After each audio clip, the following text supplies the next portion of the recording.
By far the coolest podcast location of all time. Just trying to find Steve in a state park, in an RV park. I feel like we're about to go make some moonshine or something.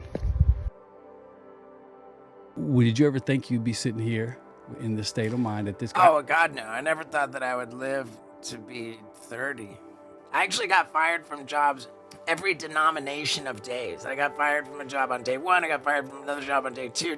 Every day has some special. That is so. Every single job I ever. How did you only last a day as a pizza guy? What did you do? The pizza was to be delivered like literally around the corner, and it took me like a full hour to get there. Fair. And by the time I got there, I think I sold the guy a bag of weed or something. You are a legend.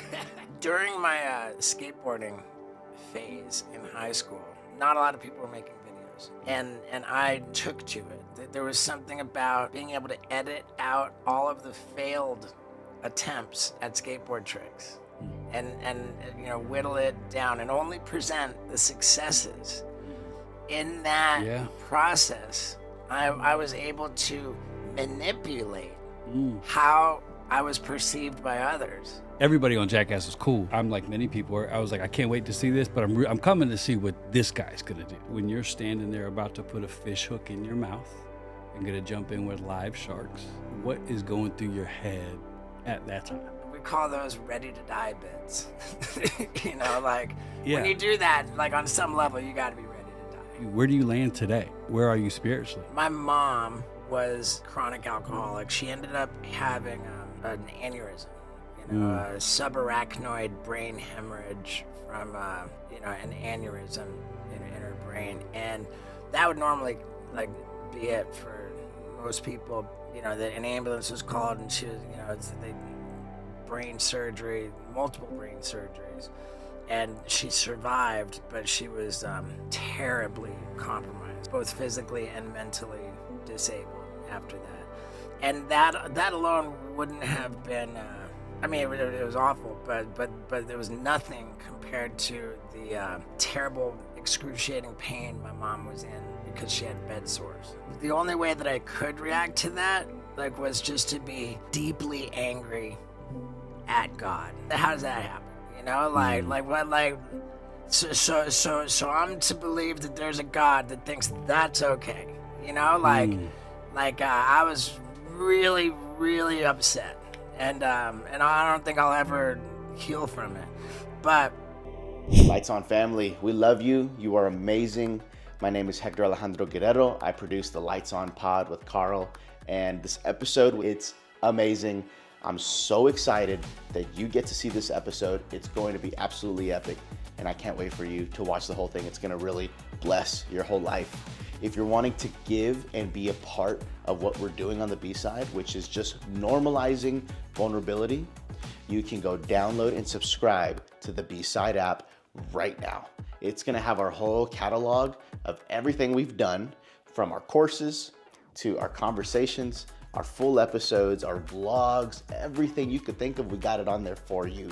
And we're implementing a lot of new chat features. Our engineering team is working very hard right now to make it a phenomenal app for you to gain control of the path you're wanting to choose, which is a life to walk in vulnerability with a great community.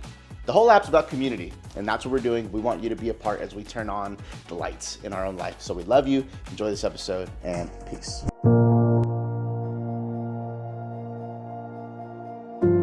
Lights on. Steve-O. Yeah, dude. It's so awesome to have you. This is trippy for me because I am like many people, just have been a fan for so long. When you hit the scene, when Jackass really kind of blew up, I was just out of college, figuring out life, and I feel like I grew up watching your life unfold. Yeah, a little bit. To be sitting here in a Tennessee RV. Yeah, I got the request. I said, yeah, I'll do this Lights On podcast, but I'm roaming around in my RV, and they have to track me down in the woods.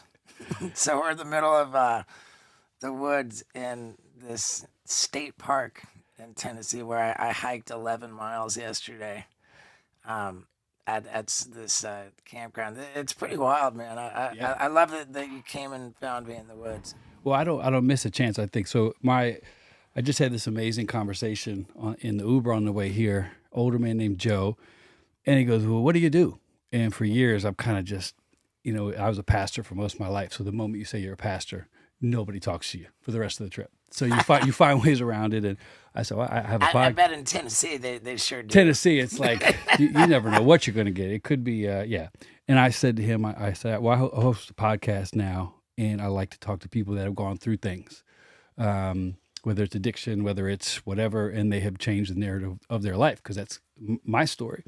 And when it comes to addiction, I like talking to people that have walked the walk.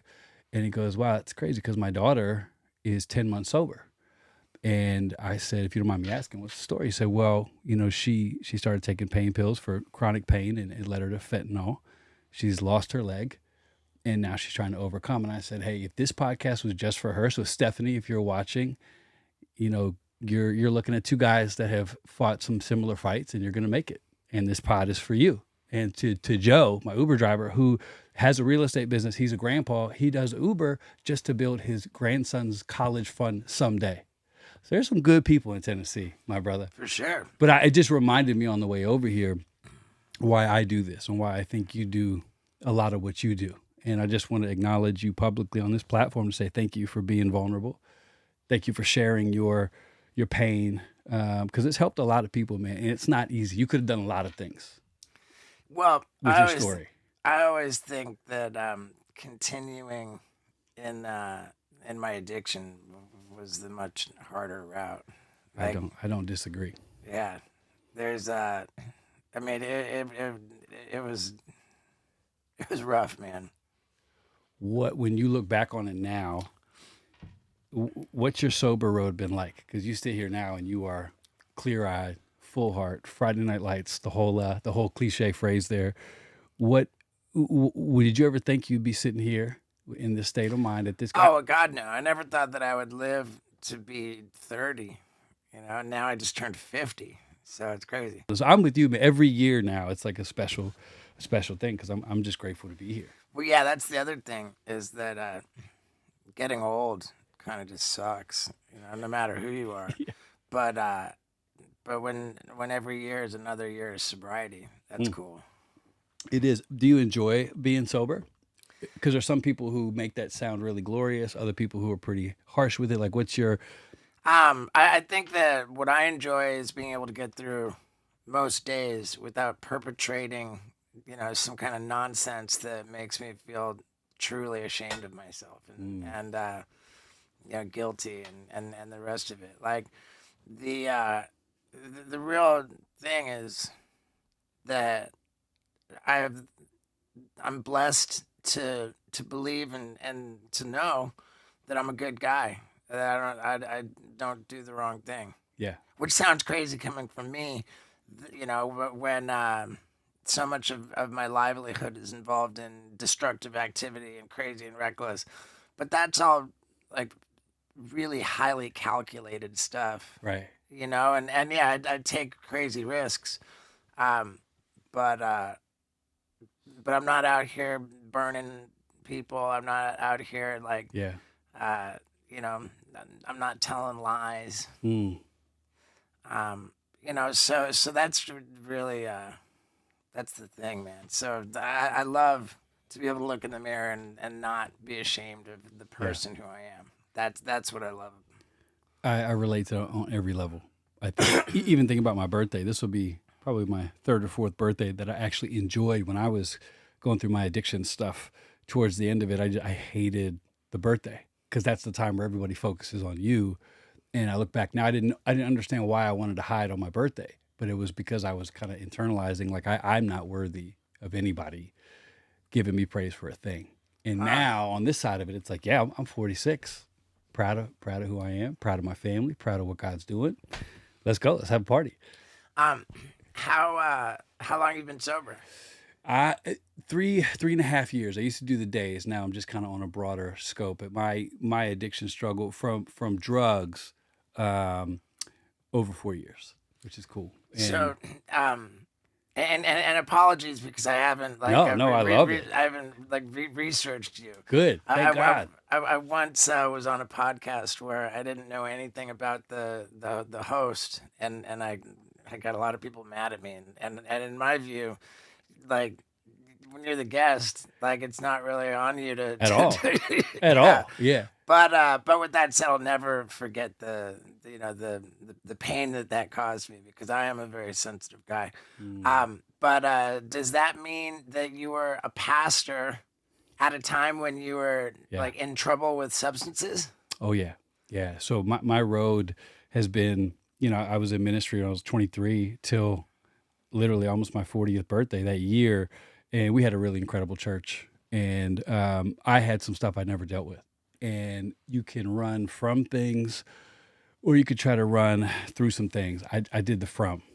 And it led me to a place where my life couldn't sustain it. And I crashed hard, very publicly, humiliated my family, my church, my friends. Like it was bad. And I was in that spot of like, what am I going to do? Am I going to try to hide and run and point fingers, or am I going to own the shit out of this? So when you say you crashed very publicly, I got caught in an affair. okay, And it started to unwind a much, much bigger picture about me, about the church I was a part of, about just big church in general. Right. And it just became a thing. It caught fire. and so that was your introduction to being a public figure. No, I was a public figure before that. I think we had a really big profile. And it's funny because in the Christian world, it's not real fame. So people talk about celebrities and it's like, no, but in my Christian worldview, we had a huge platform. So people knew about us and knew me and people. And where was the church out New of? York City. Okay. Yeah. Had I bumped into you in the street back in the day, you would have 100% have come and loved it. Okay. For sure. And it was awesome. But yeah, so when all that happened, it was really hard for my family. We had to move. We had to, I had to take years to figure out how the hell did I get there? Because that's what happens when you crash. It's like you either figure it out or you try to clean up as much as you can to look good and then carry on that pattern continues. So I went to a rehab out in Arizona and began that journey. And Wait, was that a sex rehab? it was focused on compulsive addictions. So and, is that called Meadows? yeah, Okay. Gentle Path.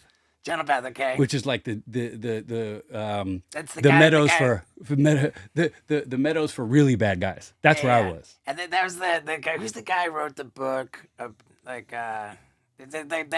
That place is run by a guy who's like a real. Yeah. I don't know why he slips my mind. But he changed the game for people who deal with anything with sexual trauma. Because as you know, it's like when people say sex addiction, they think of like this crazy dude or people who just want to have sex all the time. You find out it's never about that. It's about trauma. And sometimes it manifests itself in certain addictions. But so mine was laced with multiple addictions. And one of those was sexual compulsion issues that almost destroyed my life. And then I had, as you know, most addictions have a friend. And the drug addiction I developed, I didn't even see coming. Didn't even know I really was an addict until I was at the rehab. And they were like, yeah, you're not going to be taking your medication. And I was like flipping tables. And I'm like, I'm not here for that. I'm fine. They're like, you might want to check that out because this reaction doesn't show fine. And I freaked out. I was like, I'm leaving. I didn't come here. I don't have a drug problem. Yeah. And then I realized I did. And so that began, and that frustrated me because it was a prescribed deal and I used it effectively for a while. And then, but as my problems grew worse and as I ran out of room to cope and ran out of tools that I knew, I started turning to other ways to get through. And it was ugly. Yeah, I've been like one program into the next. Like, yeah, I'm fully entrenched in 4 different 12-step fellowships and arguably barreling towards a 5th. barreling. Hey, and I'll color that in. Of course, get the beverage program, the dry goods program, then the sex program, right, then the food program. So that's the 4 that I'm in. Tell me about the food program. Oh my God! Like it's there's a couple of them. There's Overeaters Anonymous, and there's Compulsive Eaters Anonymous. Yeah, I might need to visit that meeting with you, brother. Dude, there's it's really interesting the difference, and it's analogous to the sex program, in that there's a program called Sexaholics Anonymous. It's a legit program. Yeah, I know of it. And they only have one definition of what sexual sobriety is. It's between a man and a woman, and they're married, and anything else it just doesn't count. It's Right. like super rigid in that regard, and Yeah. and a lot of people can't work with that. And then you've got Sex Addicts Anonymous and Sex and Love Addicts Anonymous, where each addict will define Yeah, that's their- what I've been a part of their for sobriety. for Yeah, 4 I mean, years, you don't want to do that on your own. You want to do that Yeah. with a sponsor, with Sure. a therapist. But you develop what's called a circle plan, which is like the bullseye in the circle plan Yeah. is called the inner circle. the red zone. The red zone, the red Correct. light behavior. Yep. Whatever you put in your inner circle is behavior which constitutes a relapse. If you're there, you're going back.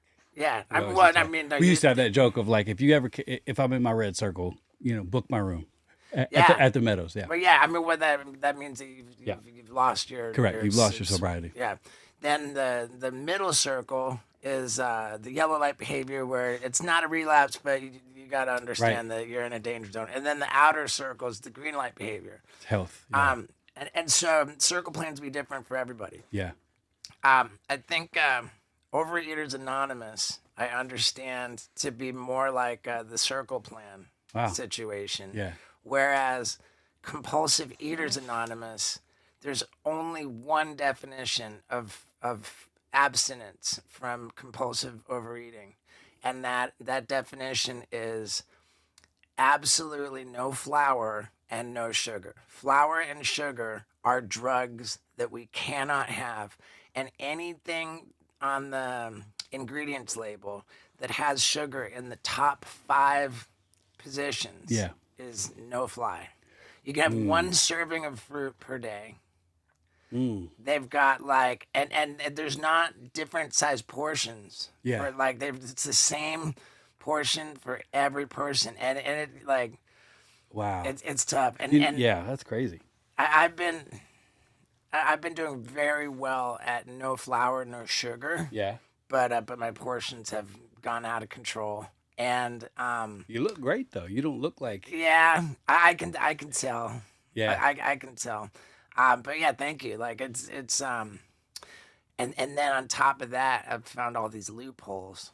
Like My brain's wired, Steve, to find the loopholes. yeah, like that, like all these crazy energy drinks Yeah. which have no sugar. So like, my mentor in the food program, Yeah. I sent him a picture of this. It says like branded like Sour Patch Kids energy drink. It just looks like it's radioactive to look at the, That's why I'm not really a big fan of those. Yeah, and my guy's like, dude, Yeah. 0 calories, 0 sugar all day long, and then Yeah. you got these like negligible amounts of sugar candy bars by a company called Quest, and I'm gobbling these things down all day long. Yes. So like I've completely gone off the rails on the food program, and then the one that I'm barreling towards as a 5th one, it's just saying to your guy before we started Yeah, filming, yeah. I was like, went on a little bit of an Amazon bender last night. Here's my deal, bro. I will fluctuate between, like, I've eaten pretty clean my whole life, but if I had a new tattoo, it would be Quest on my neck. Like, I have had more Quest products than anyone on earth that's not sponsored by them. Quest, holler at me. Oh my God, dude, that cabinet right there. But I love it. So I would challenge anybody who doesn't like Quest, because I'm like, well, that's actually something that I enjoy. But what's funny to me is like what I've noticed now, 45 years old, recovering addict, I see my addiction everywhere. So, and it's amazing because that's what happens when you start to become aware. So I'm like telling Laura, I'm like, yeah, I don't eat a couple M&Ms. Oh yeah. The whole bag must go. I don't have moderation with that stuff. And that's part of so I just am aware of that in like all facets of my life. I'm just not a guy. It's not for everybody. My wife can do like 3 Oreos. And I'm like, I respect you. Give me the rest. Yeah. Sleeve after sleeve. Dude, That's how I'm wired. Not everybody's like that. We're kindred spirits. Yeah, not everybody's like that. Let me ask you this, and before I say that, let me tell you two funny things. One, cool moment with my son. Him and his friends were doing dumb things, and I was like, "Hey, man, my generation invented dumb things. You think that's funny? Let me take you on a journey." And we sat down, and I introduced him to you and to the franchise, and we laughed so hard. He's like, "Dad, I had no idea." I'm like, "Your generation does nothing cool. Trust me, son. If it's cool now, we were doing it better." So we started talking about what Jackass did to the culture and kind of what that was like. And then leads me to like early 2000s. You guys are doing your thing. And me and my friend, he has a bunch of little kids. I got a bunch of little kids. We had seen Jackass. And keep in mind, I'm a youth pastor at this time. And on behalf of every youth pastor in America, thank you for giving us freedom to do more wild things in church, because now we have this template. We're like, we try to make this a little bit safer, but on Jackass, they're putting people in carts, putting them down mountains. So let's up the ante. So you definitely impacted the local church, whether you know it or not. Shout out to you and Johnny Knoxville. But so me and my friend are outside, and my wife is in there feeding my infant child, and it's midsummer, Virginia Beach, we're on the deck, and my friend Daniel Hines, we were shooting at squirrels, and I was like, "Hey, I wonder if you could clip Laura's calf from here." He's like, "You want me to try?" I'm like, "Absolutely." And he... What, with a BB gun? BB gun. Catches my wife in the calf. It's the funniest thing we've ever seen. It begins a war that ends 2 weeks later with my friend Daniel's wife. I'm in the car driving. She tases me in the neck. This is your legacy. And we bounce back and forth. And I was laughing with my wife this morning, and she was like, "Make sure you remind him about the impact that this had on our family." It was in the best way, because there is a spirit of joy in that recklessness that I remember seeing. And I know there's some stuff I'm going to ask you about that goes into it, but man, to watch your journey, what was it like being a part of something like that? Do you know how, when you look back on it now, are you like, you're cognizant of how big of a deal it was? I feel that it was culturally significant. My view on the whole Jackass phenomena is that in its own way, it was genuinely wholesome, because all of us jackasses, we clearly signed up to be involved in it. We did terrible things to ourselves and to each other, Right. but we maintained a profound respect for third parties. Yeah, I love that. I always noticed that, and I love that. Yeah, profound respect for third parties, and there was just like the pranks and stuff. It was never ever designed to make anybody feel bad. You know what? You know why this is important though, bro? Because my son got in trouble at a Target one time. I took him back there and I said, "Y'all think you had fun, but it was at the expense of this beautiful person." And so I had the lady come out, because the cops came, the whole 9 yards, and I milked it, bro. I was like, the cop was like, "They're not in trouble," and so I was like, "We're going back in there." And my son apologized. I said, "We don't do things that are funny at the expense of other humans. This is this woman's job, And now that you say that, I do remember you guys being pretty respectful to people who weren't in on it. You weren't using people for laughs. They were laughing, but it wasn't at their expense. And that's the disconnect between a lot of the stuff that you see people doing, like on the streaming, on the the YouTube, the TikTok, a lot of people just aren't getting that. And I'm not even gonna say that I haven't crossed the line in certain cases. I did some pretty awful pranks in my day. But under the Jackass banner, man, everything was really solid. You're still pretty tight with most of those guys? For sure. Yeah. I haven't talked to Bam in quite some time now. And that, Yeah. But neither of us have any like real ill will towards each other. He's just doing his thing. Life is long. And it comes back around. Tell me this. If you don't want to talk about anything, you tell me. But I love, so again, to point out to people that are watching, you are the epitome of somebody who has taken control back of your life. And that's why I wanted to do this podcast, because I'm like, hey, if I'm going to go through all this, maybe I can give some people hope that maybe your worst mistake isn't your fatal one. Maybe it can be something that propels you into something better. So can you take me to what kind of house does Steve grow up in? Oh man, I grew up in a super privileged environment. But before I go there, though, Okay. I want to push back on taking control of my life, because I think that in order to like be healthy, as somebody in recovery, I think the first thing you got to do is surrender. And I think that on some level you've got to acknowledge that you're not in control. All right, so let me qualify my statement. I'm glad you pushed back on it. What I mean by taking control back, my definition of taking control back is by going, I'm going to give up control. Sure. So that's what that's what I reference. Paradox. Yeah. There's a lot of paradox involved, and we're at the mercy of the universe. We're subject to God's will. Like it's not us calling the shots, and that's for sure. We can control our own reactions. We can control our own behaviors. Our side of the street. Our side of the street. We can't really control the results. So I don't know that I've taken control of anything, but that's that's a nuanced point. Growing up, man, my dad was a wildly successful businessman. Increasingly so as I grew up. Like the house that I grew up in as a kid, like through my childhood and into my teens, the house like kept getting bigger. I lived in 5 different countries growing up. Wow, what did your dad do? He was a corporate executive for multinational. Okay, so he's moving and shaking. Yeah. Yeah, so he in the beginning, the first thing I remember, he worked for Pepsi Cola. Then he worked for R.J. Reynolds Tobacco, and then he worked for Nabisco. So soda, cigarettes, and cookies. That's a mix, brother. I like to call him a mass murderer. Yeah, go. Okay. And then there was he moved on to Del Monte canned food, and then Campbell's soup was a thing.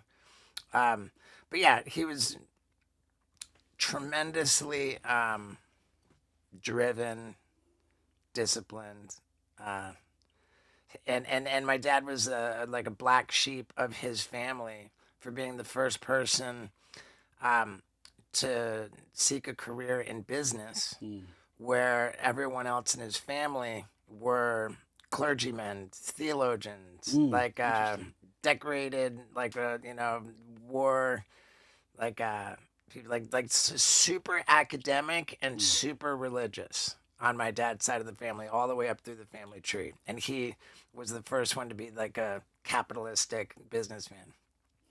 Then on my mom's side of the family, every leaf on the tree was addiction, alcoholism, gambling. Wow. And so I'm this like hybrid of both sides of the family, Yeah. And yeah. So you hit junior high. What kind of young guy are you in junior high? I was there was one equation which was absolutely the same throughout, which was that I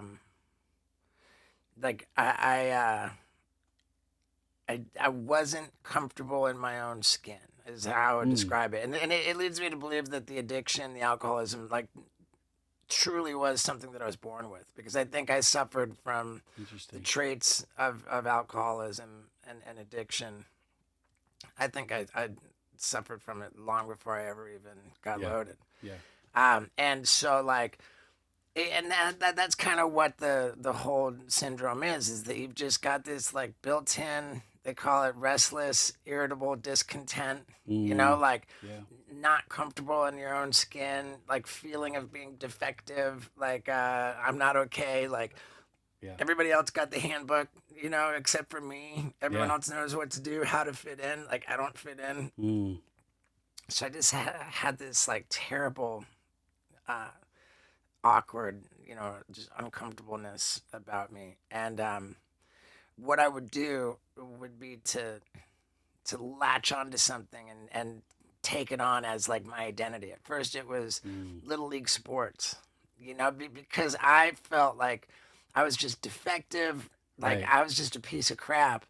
But like when I put on my baseball uniform to play the game, like there was just something about that. Like Wow. now I put on that uniform, now I'm a baseball player. Right. Yeah, Yeah, yeah. and I just got so into that. It was like I would make it my identity, and like hilariously, I would be wearing my like full game day uniform on days that I had no game. Wow. I would be like, Yeah, yeah. because it made me feel like Look at me. I'm worth something. yeah, I Yeah. amounted. It made me amount to something. Yeah, yeah. And then I traded in the baseball, the little league sports identity for heavy metal music when I stumbled along my first Iron Maiden album. And then I just wanted to grow my little mullet and have a jean jacket with all the patches on it. And So you're in high school now, mulleted out. No, is that it was, still junior high, still young? I was 11. Okay, so you're grabbing identities that you feel like bring you value.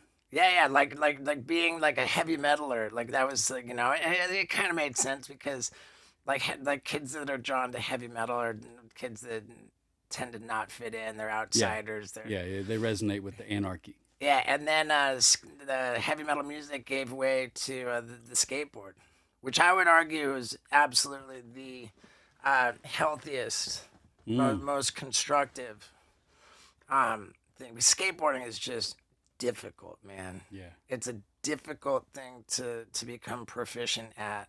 And in order to become proficient, you got to fall down a lot. You got to really get scraped up. You got to get really banged up, like even properly injured.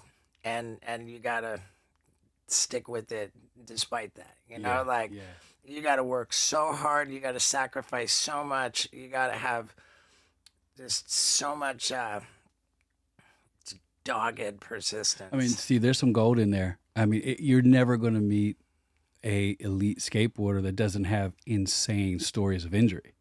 For sure. Kind of the same in life. Like, I don't know if I've sat across from one person that's done anything that can't point back at their metaphorical wrist bone that popped out. Right. But yet we're trying to avoid that kind of stuff all the time. Well, yeah, I mean, that's the thing is that people view failure as something to be avoided, but failure is really where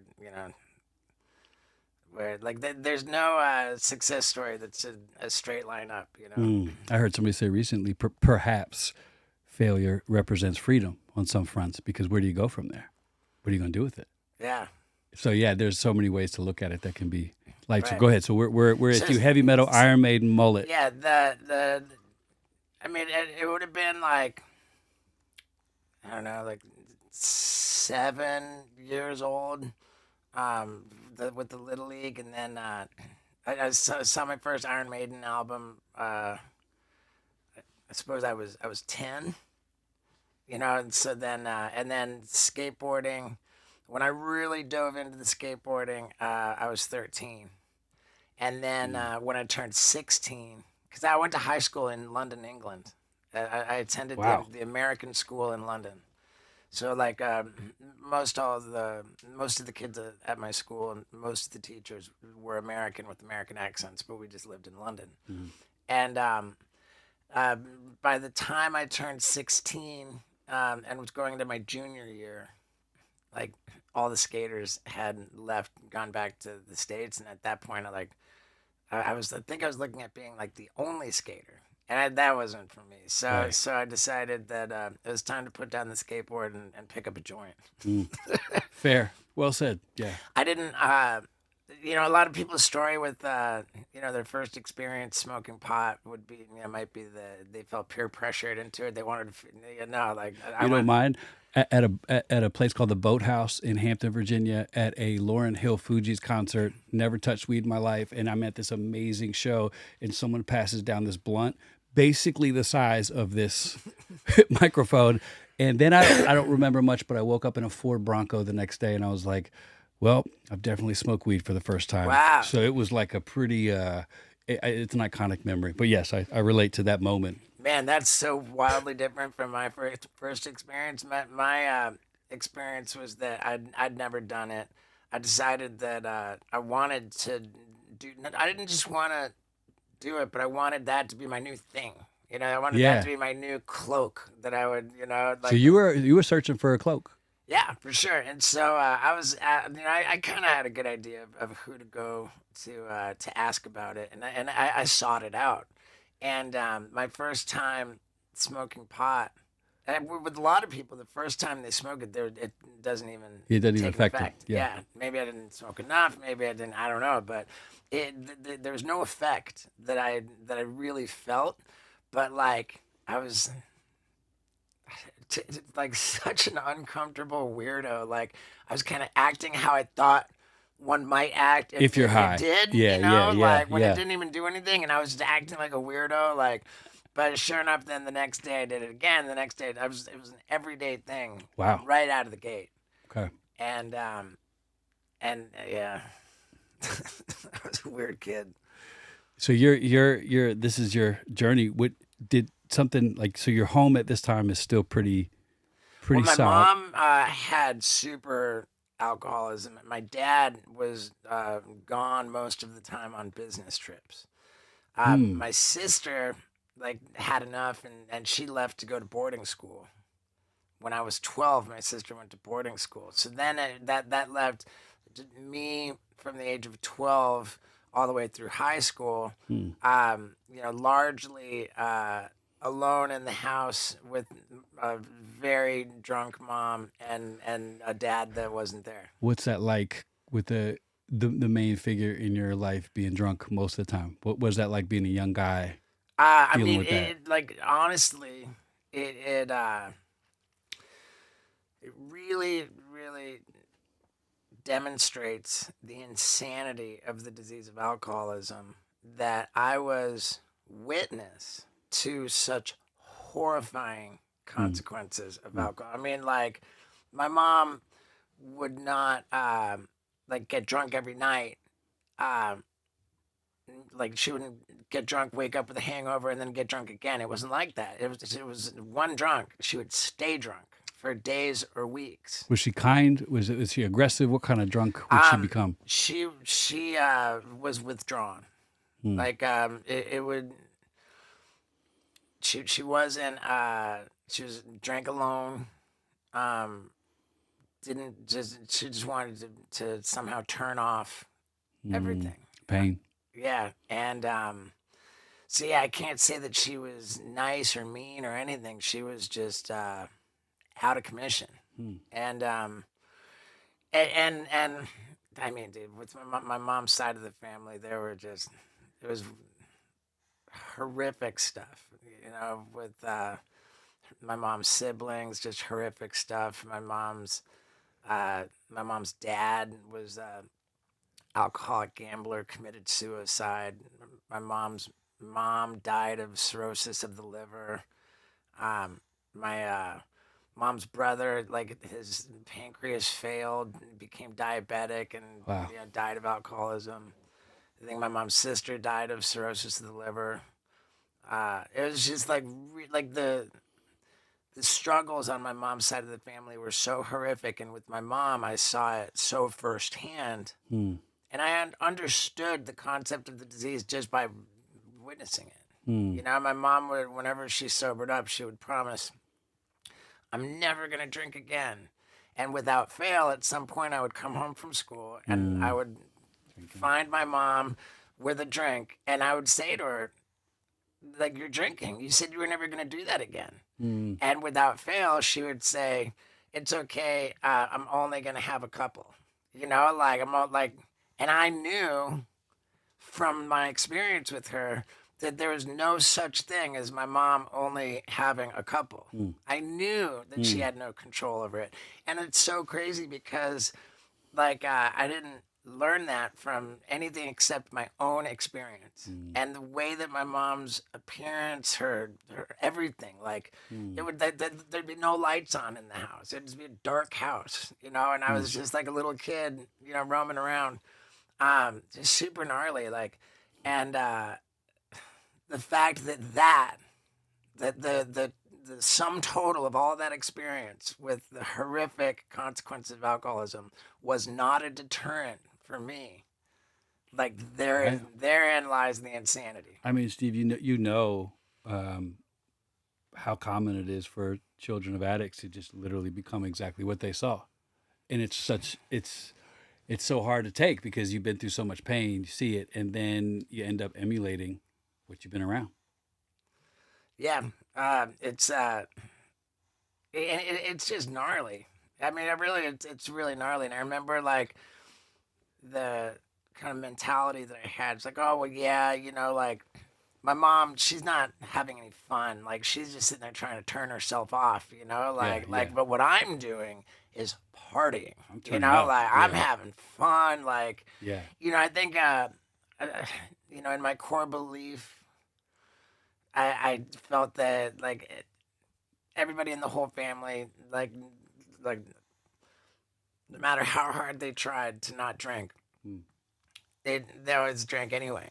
So it's like I'm not, you know, Yeah. it's gonna get me anyway. I'm just gonna let it. I mean, lean into it. Yeah. You know, they say let go and let God. I let go and let alcohol. Just do its thing. You know. Yeah. That bumper sticker would sell really well too. So Yeah. you go, so take me to 16, Well, 17 right. year old. I mean, going back to the skateboarding phase, and that being the most productive, the most like. Well, it might be a little unknown fact about you. For some people, you are an incredible athlete, bro. Like incredible. I mean, from backflips to you could have done a lot with that, and you had done a lot. So yeah, I mean, I don't know that. it's my podcast. You have to just take it. You're an athlete. All right. Okay. During my skateboarding phase in high school, I was introduced to the video camera because that's what skateboarders do. They videotape All day. themselves, and I learned how to make you know, edited videos of my skateboarding tricks. You know, with my buddies. This is before all the editing magic Oh, that's available on 100%. your phone now. This is real editing you were doing. I mean, it's actually super half-ass editing because I was just wiring two VCRs together. That's still way more than any kid today could do. Okay, I'll take it. Even I mean, at that time, the video camera was not a household item. Right. It was a very rare thing. There were only enough video cameras out there in the world to support just the one show, America's Funniest Home Videos. And reality television was not a thing, you know, like, so it was odd. Not a lot of people were making videos. And I took to it. There was something about being able to edit out all of the failed attempts at skateboard tricks and you know, whittle it down and only present the successes. That in that process I was able to manipulate how I was perceived by others.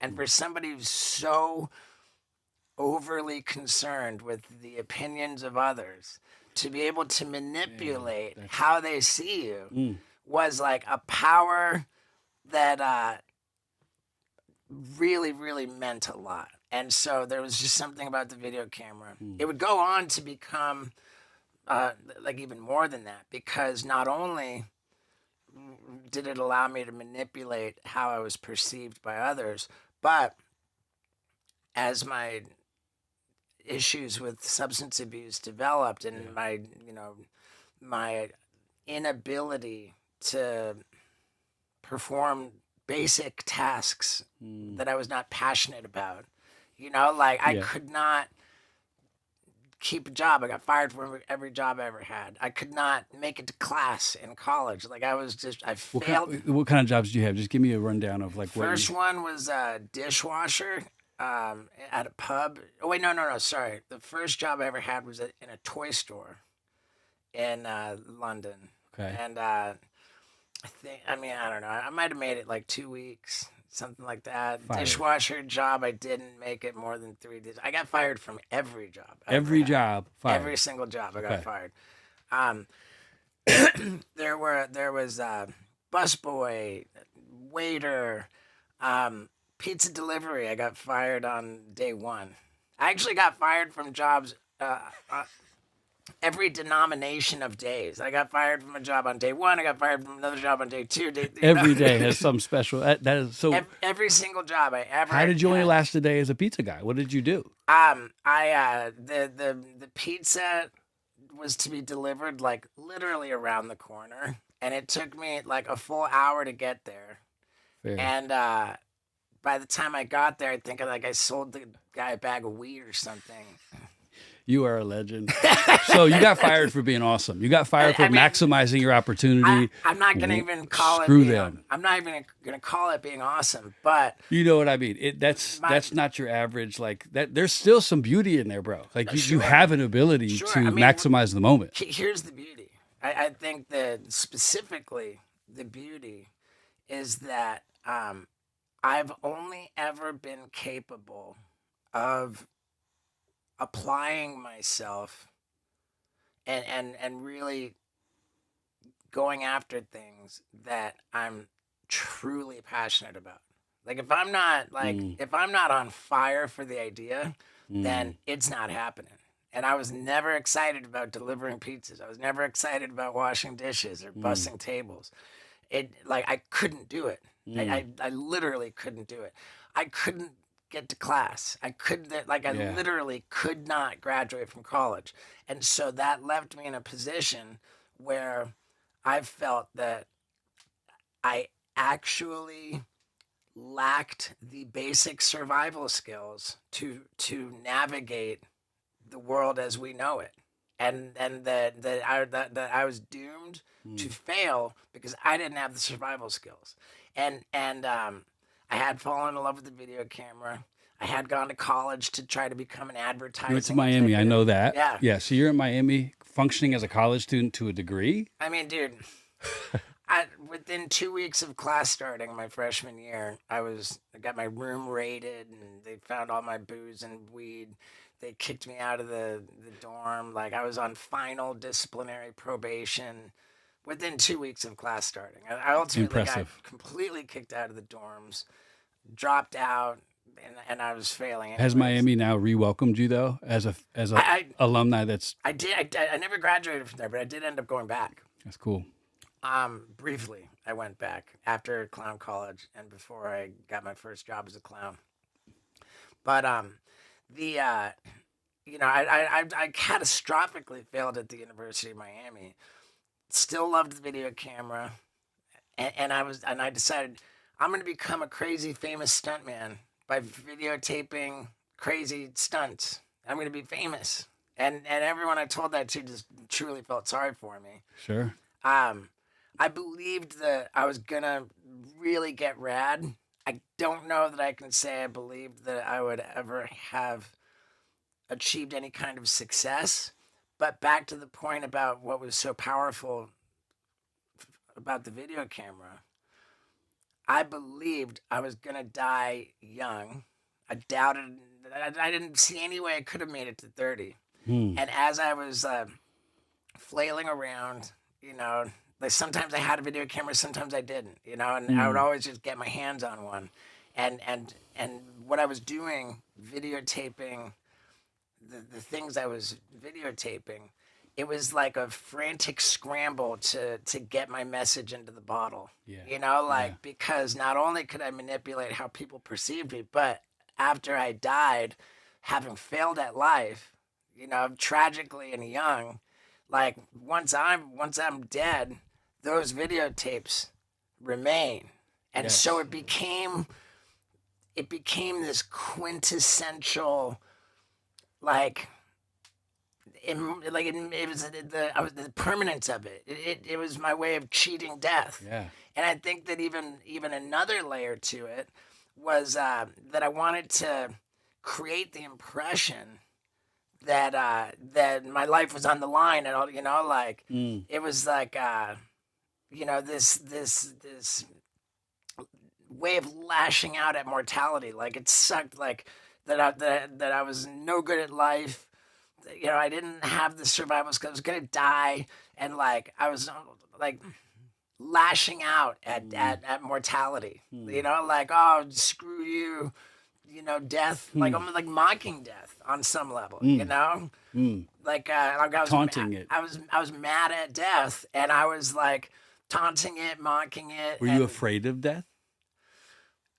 I had to have been. I had to have been. You know, like I had to have been, and I think that that's the human condition. You have to be, you know, like. Yeah, there's something wired in you. Yeah. Well, yeah, I mean, like, for all my struggles with trying to really make it count as a stand-up comedy bit, I think there's something something really, really profound in acknowledging that as humans, we only have one instinct, which is to survive. Yet we only have one guarantee, which is we won't. Well said, brother. You know? Yeah. So, like, and no other living organism can hypothetically grasp, like, a moment outside of the present, down the line in the future, where they know they're gonna be dead. Like, no other living organism, as I understand it, can like cognitively grasp the concept of death and actually fear it. Yeah. You know, and so we alone as humans fear death. And to be aware of our mortality and like we want so badly to not die, we know that we will. So we're by definition in this terrible catch-22 situation. Yeah. Where like we've got to make sense of it somehow. And I think that if there's if there's like an undeniable purpose to the human experience, it's to wrap our heads around our mortality. People have three ways that they do that. They procreate. You know, you have kids. And the kids, they you're going to be dead, but you've got your kids. Yeah. They keep you alive. Yeah. The family jewels, you know, like so that's a big way that we, you know, and then you've got people turning to religion because religion promises you, yeah, you're going to be dead, but it's going to be great. You're going to be in heaven, you know, and so they can wrap their head around their mortality through religion. And then you've got like what started as the cavemen scrawling stick figures on the wall in the cave because they're going to be dead, but those stick figures are going to stay on that fucking wall, right? You know, and I fell into that third bucket. Yeah.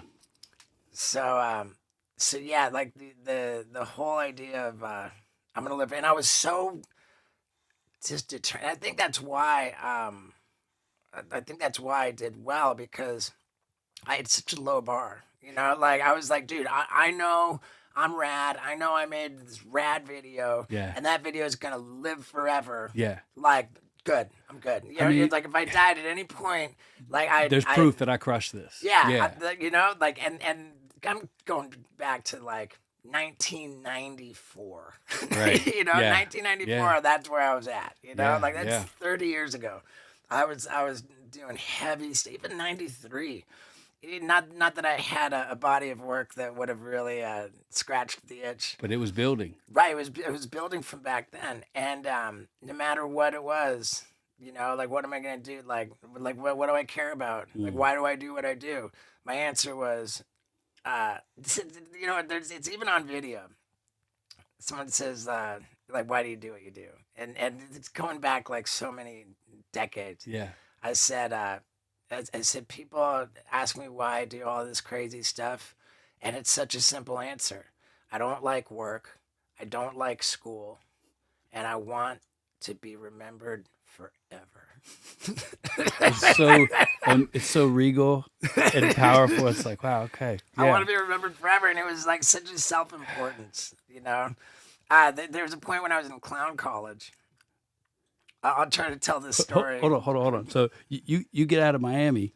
When does clown college come into the picture? I dropped out of the University of Miami in November of 1993. Joe, is this not the best story you ever heard in your life, by the way?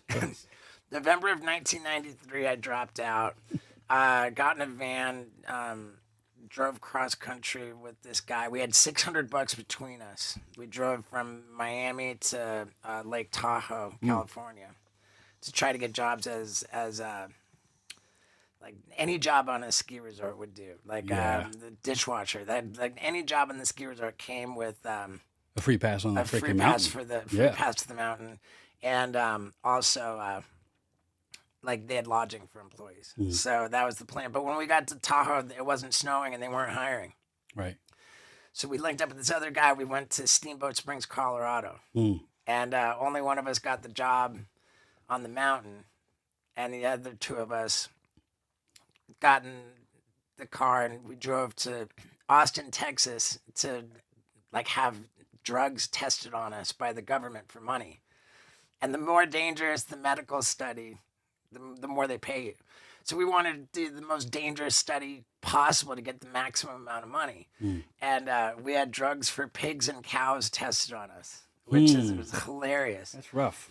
Yeah, it was a drug called ractopamine hydrochloride, which they wanted to give to pigs and cows to make them have more muscle and less fat so that they could appeal to the more health-conscious consumer. Yeah. But whenever anybody would ostensibly eat that meat, a trace amount of the drug would enter the human body, which now requires them to That's why when those MMA guys pop on tests and they're like, I legitimately don't know what I ate, people are like, yeah, right.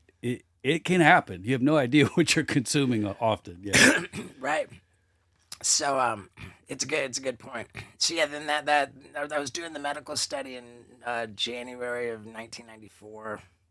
I was bouncing around and I was just homeless. You know, I followed the Grateful Dead for the summer of 1994. What was that song like? Awesome? It was pretty awesome. It was pretty awesome. And I did backflips for dollars. You know, hustling. Yeah. And, you know, I did backflips for dollars. And once I had like $5, I'd like buy it like a dose of acid. And then, I'd buy 3. Because if you got them from the right people, in $5 you could get 3 hits of acid. Then you could turn around and sell each of those for $5. Now you had $15. Then you could buy like an eighth of swag for $15 and then sell that to someone for 30. And at this point, you're doing backflips, but you're not really. You think you are. You're like, well, why is nobody paying? It's like, bro, you're just standing still. Right. Yeah. And the following the Grateful Dead was a wild, radical experience, man, for sure. Homeless, following the Grateful Dead. And I was homeless while following the Grateful Dead. Right. I was homeless for 3 years. And then I moved in with my sister. And that was when she found out about Clown College. So you go to Clown College. How long you last there? That I actually graduated from. Yeah. But it was only an 8-week program. It counts. Yeah. I mean, it bro. was actually 10 weeks all in. So when do you collide with Johnny Knoxville? Before, it was the Big Brother magazine was this wildly inappropriate skateboarding magazine that I loved. And I was all about I'm going to be a stuntman. And really I was passionate about skateboarding. I just wasn't that good at it. And Big Brother magazine was this thing it was a skateboarding magazine, but they just celebrated insanity. You know, they just celebrated irreverence and chaos is their thing. Where Jackass was super wholesome, Big Brother was not. Right. Big Brother was awful. And the Big Brother was the impetus for Jackass. And they found all these misfits. And so I submitted, I just ended up doing stuff with Big Brother. It was actually after I had hitchhiked to Denver to audition for Clown College in spring of 1997. I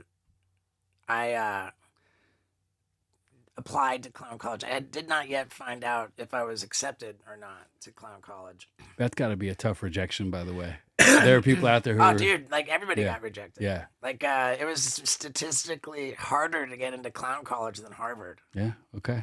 That's something to hang your hat on, too. Big time. Because you graduated, once again. Dude, it was a big deal. And I didn't know if I was accepted into Clown College or not. It was Ringling Brothers and Barnum and Bailey Clown College. And I was living in Albuquerque. I'd hitchhiked to Denver to audition. And back in Albuquerque, after applying, Big Brother magazine comes through town. And I track them down, and I'm like, dudes, I'm gonna be in the magazine. That's all there is to it. You know, your job is not to like me. Your job is to like, you know. And that night, I end up burning the skin off half my face, like in this crazy fire stunt that absolutely got me in the pages of Big Brother magazine. It is a bit surreal to sit here and look at your face, actually, because I've been watching you do so much to it for so long, and I'm like, hey, you have great skin. Oh well, thanks, man. And Yeah. you have this bright smile, and I'm like, I didn't see this coming.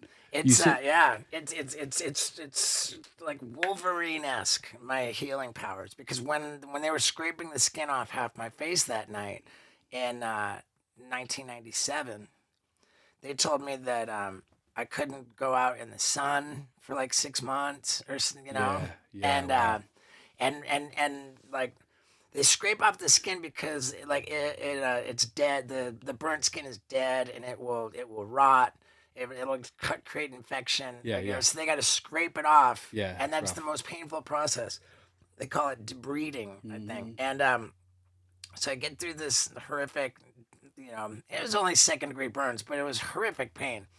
And then the next morning, like my face on the pillow, it's got just stuff oozing out, like this crazy stuff. And so my face is stuck to the pillow, and I got to peel it off. And that's like how I woke up for days in a row.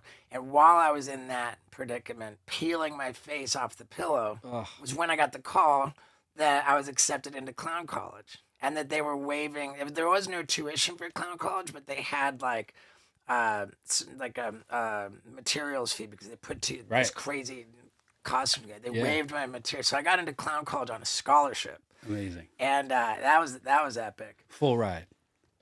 I mean, there was no tuition. I had to come up with rent for the apartment because all 33 clowns stayed in this apartment complex, and there was 33 clowns, and then the only other occupant of the apartment complex, it was like 5 or 6 marine biology students.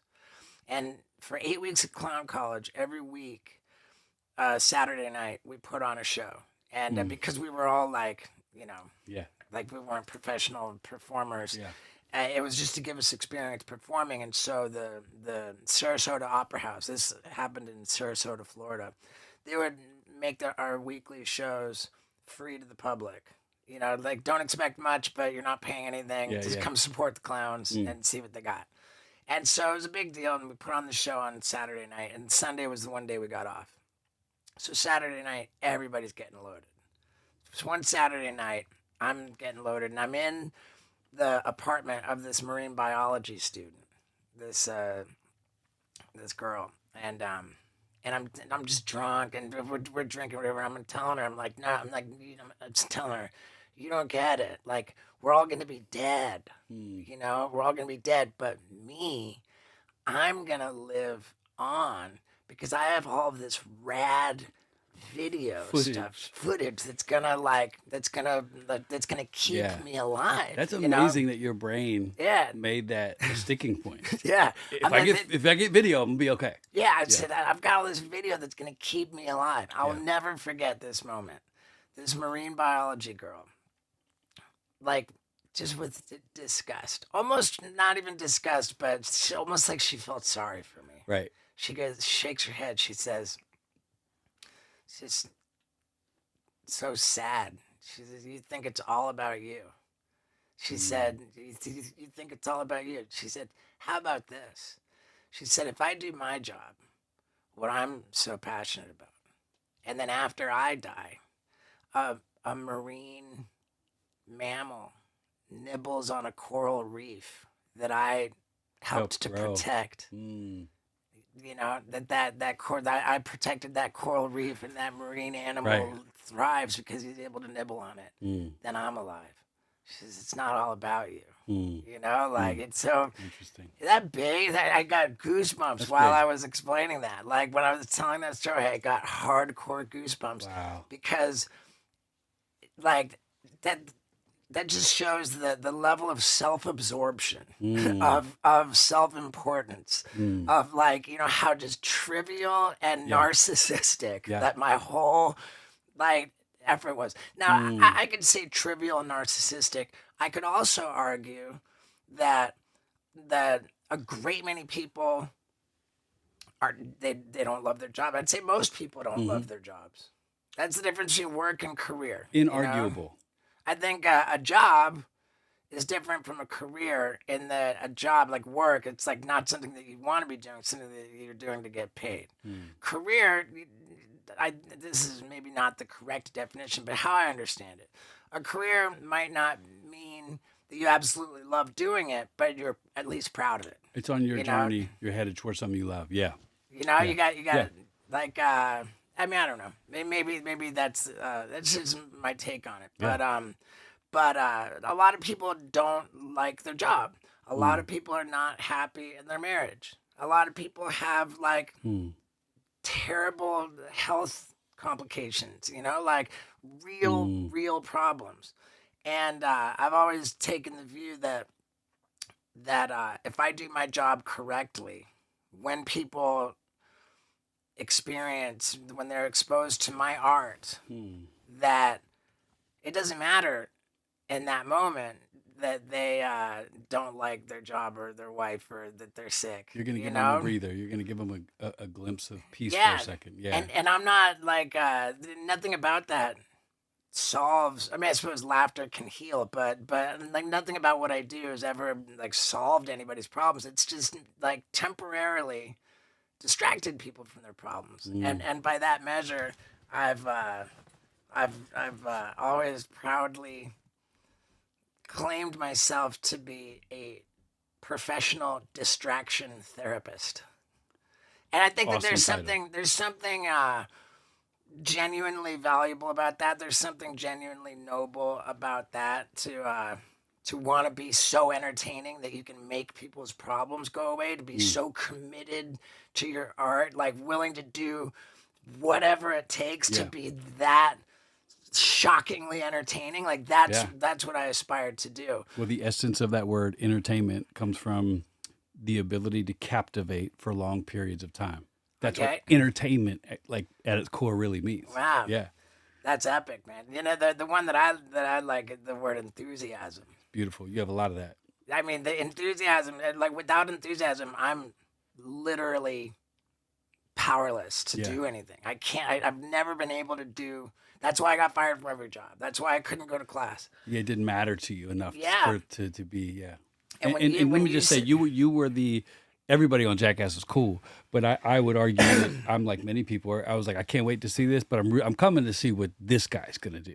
Well, I mean, I appreciate that. I mean, you're the guy that always pushed the envelope. You were the guy that kind of was like everybody did. I get that, but I'm just saying. Knoxville was the gnarliest. For sure. He's a freak of nature in the coolest way. But you were like, whenever you were on the screen, it's like, this guy's going to do something. So I don't know what he's going to do, but let me lock in. I think, you know what? I might be able to articulate what it is that you're pointing to. And going back before when I was describing, I didn't think I was going to live. Yeah, yeah. And I thought I was going to die tragically young, having failed at life, like lashing out, like because like, and you said there's some kind of beauty in that. And what I think the beauty there is that faced with the inability to do anything I wasn't passionate about, I had no other option, man. There's only one thing that I was all in for. And that was, I'm going to become a crazy famous person with my home video camera. I'm going to videotape shocking entertainment with my home video camera. There was no precedent for that. It had never been done. And I had no backup plan. I couldn't, I was incapable of having a backup plan. Right. If you hit mode, you have to keep hitting it until, yeah, there you go. I was, we're in an RV, folks. Feels fantastic. I think that'll work. Yeah, I was incapable of a backup plan, dude. Yeah. And my sister says I was either going to be dead, in jail, or famous. Even though she always says he was either going to be famous or dead or in jail. And 100%, I believe that's true. And the thing about only being able to do anything if I'm passionate about it, like the word for that is enthusiasm. And when you break down the word enthusiasm to its like whatever its roots are in Greek or Latin or whatever, you know. Yeah. En theos, with God. Mm-hmm. Like when you're enthusiastic, like you're like that's God coming through. You know, like the enthusiasm, like when you're on fire, like, and that's a big deal, man. Huge. That's a big deal. Like to you know, and I think that, you know, people ask me a lot of the time, or, you know, the people have always, you know, they'll want to know, like, hey, how do I become a stuntman? How do I, you know, whatever, like, you know, like, what's my advice? And I've always said, hey, man, it doesn't matter, like, what you want to accomplish, what you want to become, whether it's a stuntman, whether it's fill in the blank, anything, you know, it doesn't matter what you want to accomplish. It really only matters how badly you want to accomplish that. You know, you got to be on some level realistic about you know, like if your goal is that, like, I want to be in the NBA, you know, like there's going to be some inherent limitations in what your goals are, but don't misinterpret like realistic limitations for you know, a reason to not be ambitious, you know, like. No, I mean, I'm a big believer, bro, and there's this thing called an intuitive fence. Most people don't want to go beyond it. Yeah. But when you can open that up for people, it's like they start dreaming a little bit. Yeah, and so many people are afraid of failure. Like where failure, I think we said that in the beginning. Like failure, like doesn't have to be final. Yeah, for sure. I mean, like being afraid to fail will stunt growth All day long. Like, all day long.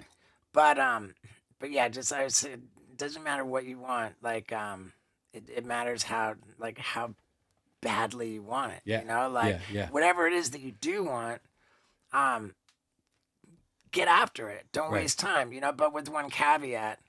You want to make sure that when you know, don't wait to be picked, don't wait for the right opportunity, don't wait to now. Yeah. Now is when you start. But be careful that when you start right now, that you don't start by learning bad habits, which you're gonna have to then unlearn. Once and you then get what you think you want.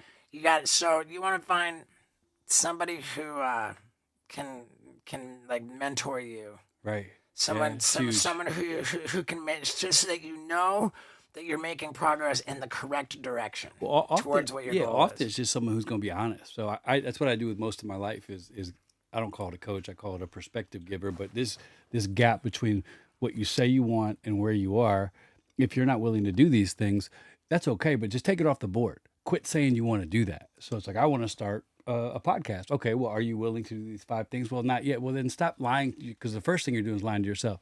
That's a good idea. It's not a passion or a goal. And then people start getting really honest, because it's like, what would you do if you could do anything? And someone will say this thing. I'll say, be careful, though, because you just said astronaut. Cool. I'm not judging you. Are you prepared to sell everything you own, go to where that school is, start at the bottom, work your way up, learn about this, and then become, oh, no, I don't want to do all that. Well, then stop talking about this as your dream. Yeah. And sometimes it wakes people up to go, okay, if I'm not willing to sacrifice for the stuff that I'm saying, it's not a real dream. It's just a cool idea, and that's okay to have. But start with being honest. Yeah. What are you willing to do for what you want? So you are going through existential journeys, you're figuring it out, and then you're in clown college, and then your life somehow shifts into this otherworldly. While I was in clown college, my issue of Big Brother came out. The magazine with me in it, and it even said that, you know, Steve got accepted into clown college. So then I had that relationship with Big Brother. That was the beginning of what would become a relationship with Big Brother. And then the next time I wouldn't have to like find them at the skate park. Like, you know, the next time someone came through, like I would know they were coming, and we would be like, okay, we're going to have So they would, we would, it became a situation where they would arrange to shoot with me for the magazine. And, goddamn, they periodically put an issue of the magazine every month, and periodically, like every, I don't know, couple of years, I guess, every couple of years they would put out a video, which kind of brought the pages of the magazine to life. You know, like you would see like the behind the scenes of all this insanity going on, and they had Knoxville. Knoxville came in the before me, but then it was like, okay, like start working on your video part for the next Big Brother video, and that was my you know, and so now I'm in the Big Brother videos as well as in the magazine. Nothing's paying me, but you know, my Big Brother video, my like epic Big Brother video part that, you know, came out in the third Big Brother video. That video came out like right before I got on the cruise ship. I had a job as a clown on cruise ships, which was it was a fucking awesome job, man. What was going on by the time that third Big Brother video came out, like with Knoxville in there, you had me in there, you had Wee Man, you had Pontius, like the shit in these videos was so nuts that like anybody who saw a Big Brother video like was profoundly affected by it, for better or for worse, because it wasn't like wholesome. You know, it wasn't wholesome, but it was really, really something. Yeah. And it, like and Bam was doing the same thing with CKY, but the guy in charge of Big Brother with Johnny Knoxville, they said, you know, man, like Big Brother with all this crazy stuff, people freak out over all this crazy stuff, and nobody really cares that much about the skateboarding. They said, I think if we subtract the skateboarding and just only do the crazy stuff, like that could be a show. And Jeff Tremaine, who's in charge of Big Brother, he like grew up with Spike Jones, you know, like in Maryland. Like they were like, you know, from when they were teenagers. That's you wild. Know? Yeah. And Spike, they were like, let's do, you know, they ran the idea by Spike. So all the three of them brought, like they made a videotape of just the crazy stuff. And they brought it in to like HBO, to MTV, Comedy Central, and it was just that simple. They, you know, and they teamed up with Bam, and they put the Big Brother videos, plus Bam's CKY videos, minus the skateboarding, jam it together, and they pitched it. Wow. And so, I mean, that's how it happened. And I had no idea that was going on. I'm on the cruise ship for 6 months, and you know, I was an asshole. The clowns that I was working with, I was very disrespectful to, and they went behind my back and got me fired. And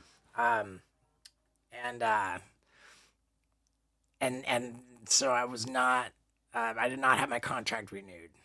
And if I did have my contract renewed, then the door might not have opened. Then I'm not, you know.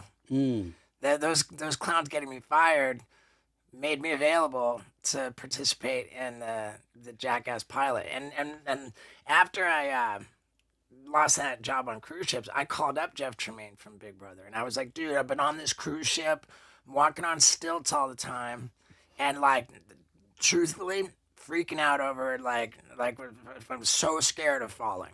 So I know that's what I got to do. I got to tip myself over while I'm walking on stilts and crash onto the ground.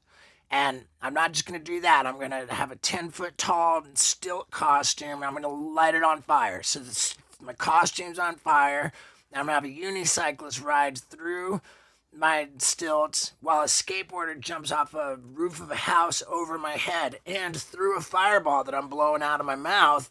And then when those two dudes ride away, then I'm going to crack open a beer and chug it while I'm falling over onto the ground. And when I hit the ground, I'll need someone to hit me with a fire extinguisher to put me out. Yeah. And Jeff Tremaine's like, I like it. Let's do it. And so I spent all the money I had saved on the cruise ship. I bought a used car, and I bought the airplane tickets to California. I bought the stilts. I bought like juggling torches. I had stilt costumes made by the three of them. We torched them all. And when I got out there, Jeff Tremaine said, "Okay, now you're here. Now I'll tell you, this isn't just for the magazine. We're actually shooting this for a pilot for what would be Jackass." And because I had the idea that I came up with was elaborate and it was crazy, it was creative, but I think really beyond that, the commitment, the tenacity, to like fly myself out there. This was 1999. And there was no social media. There was no nothing like that. It was like AOL chat rooms. Hotmail. Yeah. MySpace. Didn't even have MySpace No, yet. MySpace was later. Yeah, yeah. Yeah, didn't even have MySpace yet. They had AOL Instant Messenger. Yeah. AOL chat room. Yeah. And in AOL chat rooms, I found a unicyclist who lived in some part of the country. I flew that guy out. Yeah, I got the skateboarder, the unicyclist. I put it all together. And that was that initiative that I showed on that. Like that was really how I earned my spot. What for those that have just missed this part of our generation, Jackass becomes a overnight hit, overnight $1 million mega celebrity factory. I mean, this thing blows up. What did that do to your habits, to your life? What did this fame do? Because you go from being a guy. Yeah. What happens to you? I think that there are attendant growing pains for anybody who becomes famous on any level, and I just sought to abuse all of the influence that was bestowed on me in every way I could. Acting out sexually, just drugs and alcohol. I mean, it was from when I saw my first Motley Crue album, my first exposure to Motley Crue, it's just sex, drugs, and rock and roll was it. Right. So the heyday of this is you when there obviously you have a bunch of famous iconic ones, but when you're standing there about to put a fish hook in your mouth and gonna jump in with live sharks, what is going through your head at that time? Stuff like that. We call those ready to die bits. When you do that, on some level, you got to be ready to die. And there's no way around that. And I think what's going through my head is that this could be it, but this could be where I die, and if it is, I'm gonna be the man forever. So that you literally would make almost. I mean, it's not an insane logic, but you had logic there. Like, if this is it, so be it. Well, it's this could kill me, but it will also make me the man forever. The forever was a big part of my motivation for everything. It was always remembered forever. Wow, interesting. So you are. What happens? When does the day come where Jackass has done its thing? It's moving. I mean, it's put you in rare air, celebrity wise. I'm sure money came with that, and then you come to money took some time. Well, I'm not saying it stayed with you, but I'm saying it might have came through you. Well, no, when Jackass came out, I filmed that pilot with the stilts thing in California. Yeah. I mean, that was just for the pilots. There wasn't no Jackass show. Right, and I'd spent all the money I saved on cruise ships, so now I'm broke again. Yeah. And that's when I got the job in the flea market circus in Fort Lauderdale, Florida. And when the pilot got ordered, they told me, get ready. They're coming to Florida to film all my stuff for the first season. They told me when they're coming. I told the people at the owners of the flea market circus, I said, "Oh man, I'm going to be famous. I'm going to be on this MTV show. They're coming in like 2 months. They're like, yeah, that's great. That's great. And then on the exact day I said they were going to come, the, crew shows up. They're filming me doing my fire breathing backflip off the top of the step ladder, like in the circus. And on that day, the circus owner is like furious. What are these assholes doing here filming my elephants? Because they had 3 elephants and a tiger in the circus. And they were like constantly animal rights people swooping around, like investigating, like undercover, trying to shut them down for animal stuff. So you pull out a video camera at that circus and film the elephants, like you got a problem with the circus owners. And I told him, I said, dude, it's MTV. I told you they're coming. And yeah, like they're filming, but like they're not going to show anything that they don't have the right to show. Right. They're not going to just give you an opportunity to sue them. They're like, And just like I said, I was gonna be gone for 5 days filming, and I came back 5 days later, like my finger wrapped up because it was bitten by a shark, and I'm like, just hobbling and exhausted and just stoked.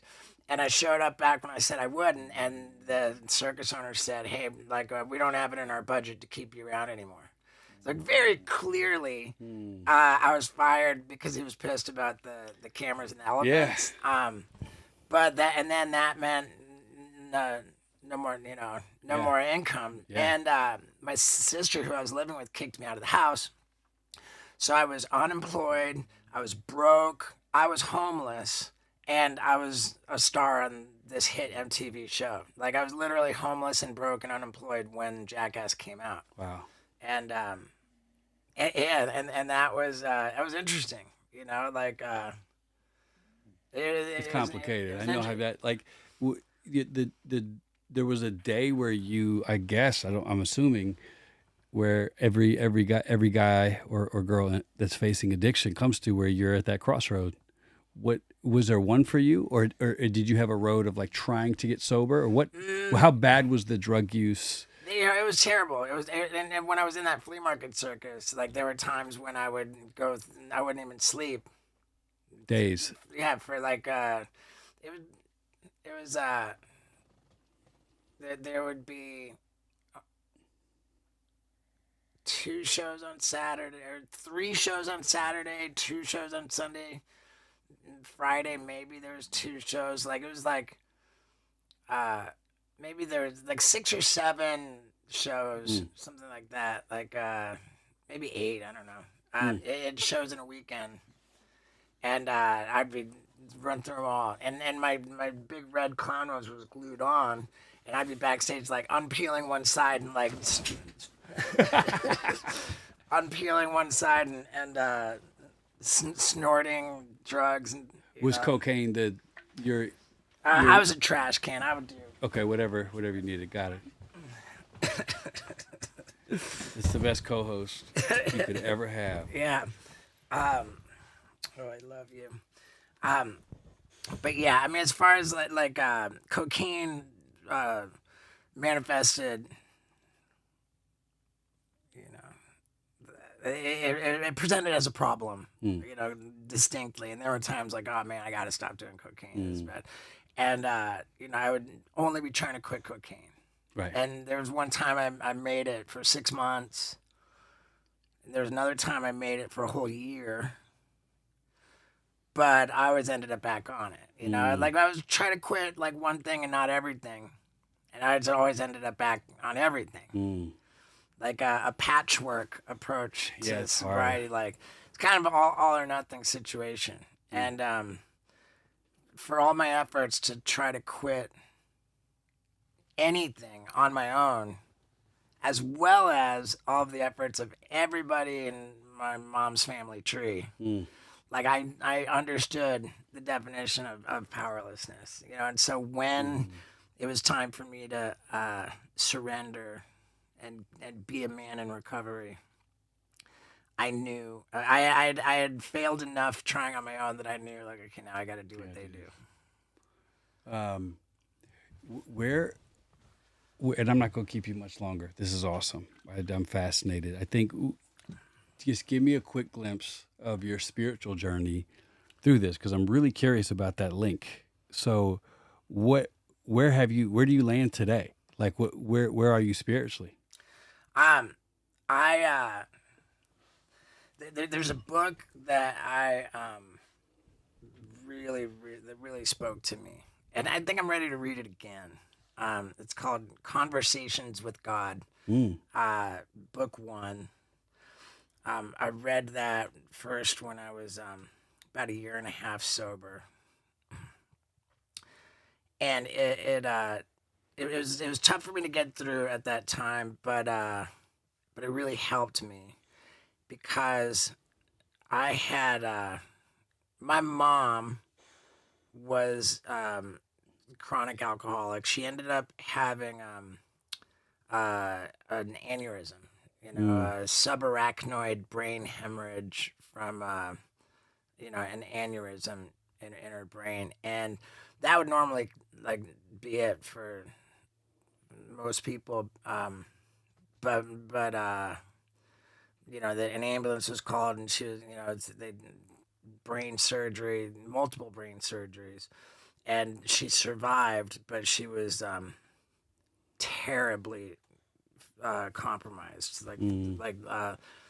terribly both physically and mentally disabled after that, and that alone wouldn't have been. I mean, it was awful, but there was nothing compared to the terrible, excruciating pain my mom was in because she had bed sores, Hmm. and yeah, she was just screaming my bottom, just like Yeah, it's hard. she survived for 5 years, and those 5 years were really traumatizing for me, man. To see your mom like screaming in pain, crying in pain, I can't imagine. and bed sores, by definition, I mean, they're the most horrifying thing. Yeah. Like, having seen what my mom went through with bed sores, like, it's the most horrifying thing that, it by definition only happens to the most helpless, defenseless people because they can't move. Because they can't move, the pressure on the one spot, like, it turns into this thing, and like the pain my mom was in and how much that traumatized me, like, the only way that I could react to that, like, was just to be deeply angry at God. I wanted to know how does that happen, like what, like, so I'm to believe that there's a God that thinks that's okay, I was really, really upset, and I don't think I'll ever heal from it. But the book Conversations with God, it was tremendously helpful for me. It sounds like to me what I'm hearing is you're on a spiritual journey that's on a chapter where you're starting to articulate and define some things as you see them. Are you where did have you ever collided with Jesus on this journey? Like, what do you think about? How do you feel? I believe that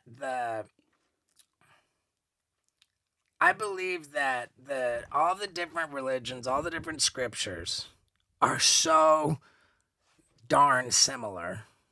I really think that they're all saying basically the same things. And I believe that you could attribute the precise extent to which one religion differs from another. You could attribute those differences to human error. I think that over the millennia, that the exercise of the game of telephone, because you got to understand that the Bible was not written in English; it's written in Right. Aramaic. So you got a lot of stuff that got lost in translation. You got a lot of stuff that got orally warped through the game of telephone over thousands of years, and like the basic principles of be good to thy neighbor, do do the right thing, Right. like help others. That's in all of it, you know. So, like the church, which I proudly attend, and not on any like super regular basis, but the church that I attend, and I have a tendency to go New Year's Eve, starting like around 11:30, and we meditate into I like that. I've done that before. yeah, New and Year, yeah. the name of this church, it's called the Self-Realization Fellowship. I was taken there while I was in rehab because you know, a relationship with the higher power is at the core of being in recovery. And when they took us to this church, the opening prayer is say, Heavenly Father, Divine Mother, Beloved God, Saints of all religions, we bow to you all. And that, I get goosebumps just saying that, like that inclusivity, that like we bow to you all. You know, this church, the Self-Realization Fellowship, started by Paramahansa Yogananda in like the 1950s. This guy came over from India. And they have little shrines around the church for every major religion, you know, like it just recognizes all religions and everything. You know, it's like to look for the similarities, not the differences. That's something that, and that's where I'm at. And you know, with respect to Jesus, my dad got really into studying scriptures and you know, studying with people who learned the actual like languages that they were translated from. Yeah. And the line in the Bible, the only way to my Father is through me, is really what you can zero in on as the specific thing where it's like where the whole like if you want to be saved, you have to accept Jesus as your savior.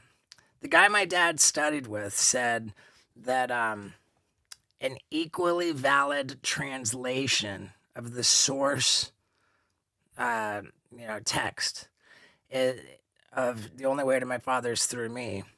An equally valid translation is, I have come so that it will be easier for you to find God. You know, not like I'm the only way. And if you don't, you know, because that's what's always tripped me up with Christianity is the idea that heaven is exclusive to those who accept Jesus as their savior. You know, like I grew up in 5 different countries. I went to this American school in London, which, while mostly American, was super multicultural. My best friend is a guy named Abdullah, and I've known him since I was 9 years old. And at his house, we prayed to Mecca together. You know, like, and I love like Abdullah, and we're still in touch. He graduated from Brown University with a 4.0, went to Cornell Medical School, then became a pediatric surgeon at the Mayo Clinic, where he invented ways of operating on unborn babies within the womb. What a legend. And the idea that Abdullah, who I love so truly, is going to burn in hell because he's Muslim and doesn't view Jesus as, I just can't get past that, you know, like I can't. And I've always said that if heaven is all it's cracked up to be, I'd love to check it out, but I'm not going without every single person who I love. And that's just kind of where I sit with it. And the progress that I've made, because I used to get real bent out of shape over that, and I'd be like, oh, you know, like I used to have resentment with that, and towards Christians or people who believe that it's just the idea that that you believe that my loved ones are going to hell, right. You know, a lot of people feel like that, and I would take the position like you know, like I'd crack jokes about how like you know, like no matter how late in your life that you decide to be saved by Jesus, You're fine. You're totally fine. So I'm just going to wait. Maybe Jesus can save me later. For now, you know, like the idea that any kind of like wrongdoing, that like as morally reprehensible as you choose to be, that Jesus died so that you could just put all of your bad behavior on his tab. Jesus died for your sins. Jesus died so that it's just cool for you to be a dick. Like, I don't want that free pass. I don't want that free pass. You know, I think that accountability, you know, I think we should be good people to be good people, you know, like, Do you find that potentially problematic in that whose scale of good are we counting? yeah, I mean, And here's what I'll say. I think, thank you for sharing. I mean, I yeah, love, and I mean, love, the progress that I've made is that I've completely let go of yeah, any resentment about that. I just want everyone to yeah, be happy, man. You know, I want yeah, everyone to be happy, and what I love about the church I described is the inclusivity. You know, yeah, nobody's excluded, yeah, and yeah, and that's good. everybody from that, you know, that church is able to just latch onto the similarities, and I just think that it's such a futile exercise in arguing over this minutia because again I attribute it to human error. You know, Mm, I attribute it to things being lost in yeah, translation, and I think that if we can just zero in on the similarities between all of the spiritual teachings, that we're all going to be on the same page. yeah. I got some thoughts on some of that. Okay. I know I enjoy here. We can talk, offline as well. I think that some of the things you said are really understandable, and I've shared some of those questions, and I've heard some. I spent most of my life studying the Bible, so I think that there are some. I have some answers for some of the things you mentioned, or not answers, some responses. But what I hear you talking about is, somebody who has a really open heart on this journey, and I love that. I'm a Jesus guy because I've, I used to hate that fact that you're trying to tell me that this good person, that I deem to be good because he doesn't believe this one thing. And it used to infuriate me. And I remember talking to a preacher one time. I'm like, how could this be? Like, it's one way or no way? Because that is what, I believe to be Jesus, said clearly. And there's a bunch of ways to interpret what he said. That guy has the right to believe that. I see it as Jesus going, everybody's so lost, we're going to make it plain. Here's a way home. And when I see that, it doesn't make sense to me because I go to the people who are like, well, how are they gonna? This guy's awesome. He just hadn't heard. And somebody said it's only exclusive if it's wrong, and it really messed up my thinking. Meaning, like, yeah, it seems really harsh unless he's right. So that is a question I often put back on people. I'm like, well, if Jesus's claims are right, then it doesn't seem as exclusive to me. It seems like it's just like, well, yeah, if you jump off this cliff, you're going to die. I don't want a bunch of views on some of that. And my journey has led me back to the place I believe my spiritual journey started, which is just let me focus on Jesus and what he said. Let me go from there. And some of the questions that I've had over the years have kind of really beautifully dovetailed into some answers that help me. And my point when I see you, it's funny to me because some of your pattern, the first thing that man ever did when they felt off with God was put on cloaks. Okay. First thing Adam and Eve did was, we've messed up, let me put a fig leaf on. Yeah, okay. So the human condition has always been, I'm afraid of this. And as it comes back around, I think after my whole life dedicating it to ministry and then failing miserably, and then ending up now like kind of a free agent, I definitely took my time and go, let me just take a look at this second shot at life and make sure that I've been believing this for a long time. And now where I've gotten, I think my faith is stronger. And I really enjoy hearing how other people get to where they get. And I look at a man like you that has, there's so much that's transpired in your life. How I experience you is extremely kind, extremely deep. And I look forward to this journey that you're on as it unfolds, bro, because what you're facing down are the real questions that a lot of people have. The things you just laid out there in those last 5 minutes, I've had that conversation a lot, and it's always no, and as have you. Yeah. I'm not saying what I'm saying is you're hitting the nail on the head right now with a lot of people in culture, where to me it demands clarity. Like you were saying, some of that stuff has been lost in translation. I go, well, And I can push back and say, what if it hadn't? Like, what if people have heard it and it's just too hard to hear? Because that's always been the age old struggle with some Jesus stuff. Is like, it's not that the stuff is misconstrued. It's just hard to freaking hear if you don't understand what it's all about. I was always curious, what about like there were humans considerably before the birth of Jesus. Yeah. So like how before there was Jesus to accept save us or you. save you. Yeah. So did everybody go to hell before?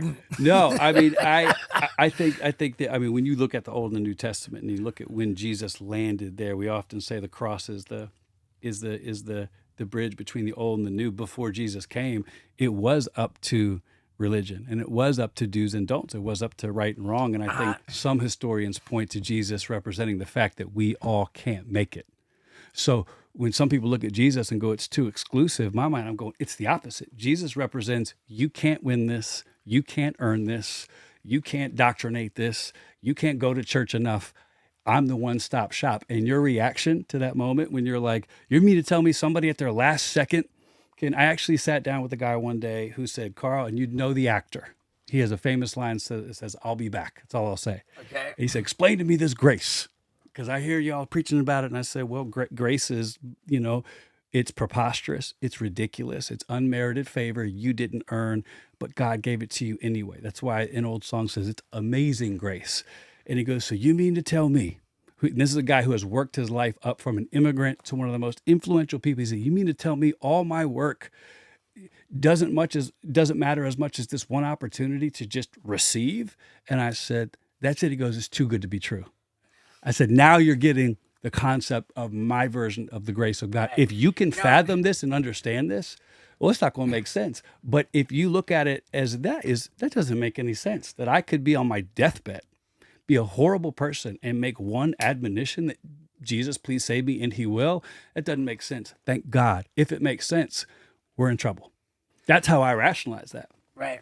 I mean, conversations with God, it's the same thing, except it doesn't have to be Jesus, and you don't even have to, like, we just are God, and we are going to go back to our source, and as far as being punishing, like to punish us for our sins, but with hell, the question that resonated with me in that book is God saying, why would I lay before you a choice that you would be punished to make? Like, why would I set traps for you? Yeah. I mean, bro, that is the biggest problem. I used to label myself as an apologist, so a Christian apologist, as somebody who learns how to defend the faith. And so I've read so many books on the questions that don't have perfect answers. And before recovery, I was pretty convincing on stuff maybe I didn't know. Now I really have found a lot of freedom in telling some people, my man, I don't know. Like why? Right. Like for instance, why did that happen to your mom? I would be weary of anybody who gives you a clear answer. I would run. Because my ultimate answer is, Steve, I don't know why things like that happen. Well, I mean, I submitted that though. I think that the natural law of cause and effect takes. That's real, but I mean on like a divine level. Like my entryway to the best part of my spiritual life was going, step one, I can't figure God out. And that saves me, because what happens typically is people are on a great journey until they come across a moment they can't reconcile. They're like, I can't understand God. It's like, wait a minute, you started this journey by saying you can't understand him. That's why you surrender to something greater. Right. So if my faith is dependent on which part of God I can relate to, it's a short walk, bro. And you find yourself in a place some would deem the church you're at to be in the Universalism camp, where it's like we kind of try to respect non-denominational. No, that's non-denominational is typically over here on the Christian side, but Universalism is more like your view is good, this view is good, that view is good. Everything's kind of leading to the same road.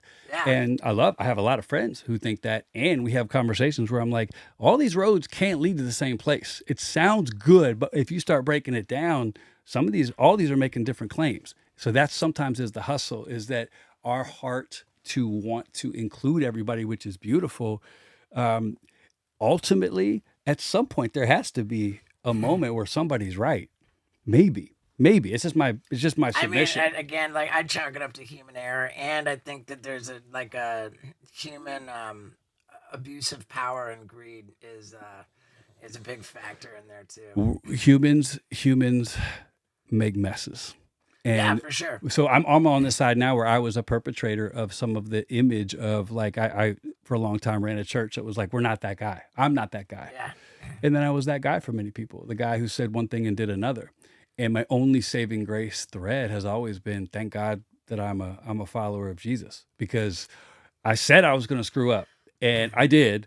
And on this side, the same thing I believe there is what I'm still believing here. So to me, that's why I asked you. I didn't ask you about Right. religion. I asked you about Jesus, Right, because it's like I'm always curious when I sit across from people that are amazing to go, how do you reconcile this Jesus guy?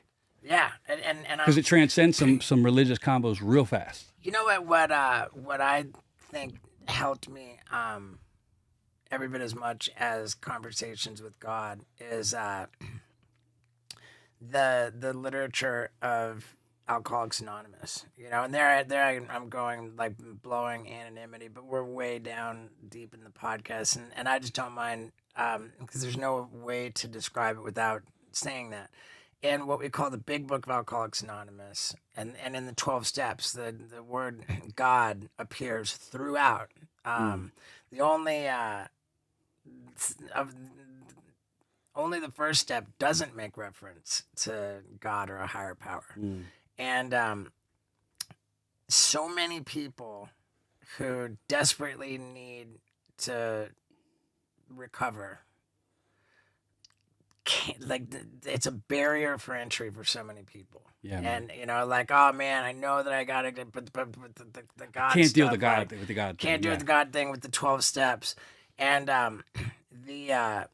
the people who wrote the Big Book of Alcoholics Anonymous, there were three camps. Some people said, "Hey, dude, this book about alcoholism, like, no God." Some Leave it people out. wanted no God out of it. Yeah. Some people wanted it to be strictly Christian, and some people said, they found the compromise: God as you understand God. Yeah. Whatever your own conception of God is, Yeah. and their task in making that work, when they wrote that book, the book came out in 1939, and the task before them was to open up, the gate, or to make it a big, massive thing that could allow everybody in. Everybody to come in. Right. Yeah. And so before getting into like the rules and the minutia, they in the book, and this is it's a chapter called We Agnostics. It's chapter 4. Yeah. Patrick Carney is the Yeah, guy that Carnes. Carnes. Yeah, Patrick for Carnes, sure. yeah. That's the guy. For Yeah. sure it is. Thank you for that. The chapter We Agnostics, it just appeals to the lowest possible barrier for entry. And the way that it does that, to look at like the sun coming up, to look at all of the precise and immutable laws of nature, the whole and to look at everything that goes on that we see, and to not believe that there's some kind of underlying intelligence. Yeah. So that there's no purpose to this, that there's, when you appeal to someone that way, when you look at the sunrise, when you look at the and that's what got me, the precise and immutable laws of nature. Yeah, There's the system that it's Yeah. for all of this to be going on for no reason whatsoever. Yeah. Doesn't check out. I at least agree with that. Can't. And I've told people coming out of recovery stuff, it's like, you'll get this, you'll love this. So I'm in a group every Tuesday night. I've been in there for 4 years straight. Same 5 guys and a special therapist that we all love and Wow. and pay. So Do you live in LA? no, most of the guys are though. So I'm the only guy in Tulsa. Everybody else is LA. So Is it CHS? maybe offline I will give you all I don't. I Okay, Me and you are understood. flirting with our anonymity Yeah. circle. Yeah. But I had a friend who we would close every week with a serenity prayer, and everyone gets to say what they want to say. And I learned the beauty of that in recovery, because before I would be a Christian guy, I was like, hey man. Sure.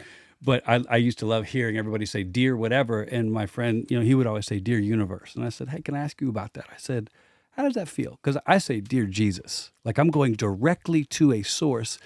Is that working for you still? He said, actually, I'm open, because it does change over time. Like if you're saying, dear universe, help me, give me the strength, give me the serenity, give me the ability to accept what I cannot change and the courage to change what I can. And to me, are you open? And we started a dialogue about it. And it is a beautiful place for people to be. And my point to my friend was, what if, and this is what I'll say to you, I'll do a swap with you. I would love to read what you're reading. If we want to trade, I'll make you a swap, because my premise is always like, what if, and this is what I always encourage people who are on a journey to do, listen. And then I say, like, what if it wasn't misconstrued? And what if the claims of Jesus deserve their own investigation? Most people go for that. And if you're up for that, I will show you kind of like, and all it does is increase your information. But everybody thinks that like that stuff's misquoted and misinterpreted. And I'm like, what if it's not? And as long as there's an opening for people to listen, and most Christians won't give that back. That's the problem. They're very interested in trying to get you to come, but they don't share it. So what I've learned over the years is the ability to say, no, I'm happy to listen. But that's what I would say is, hey, like some of your biggest barriers to maybe the way that I see Jesus, what if there are some answers in there?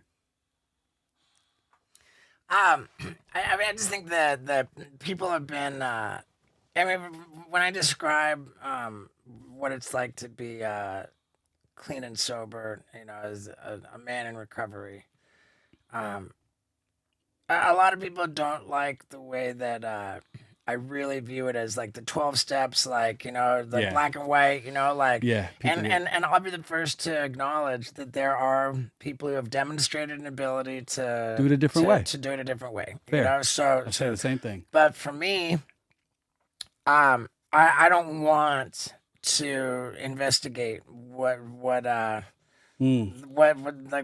might happen if I were to deviate from the path that's worked well for me. I'm terrified of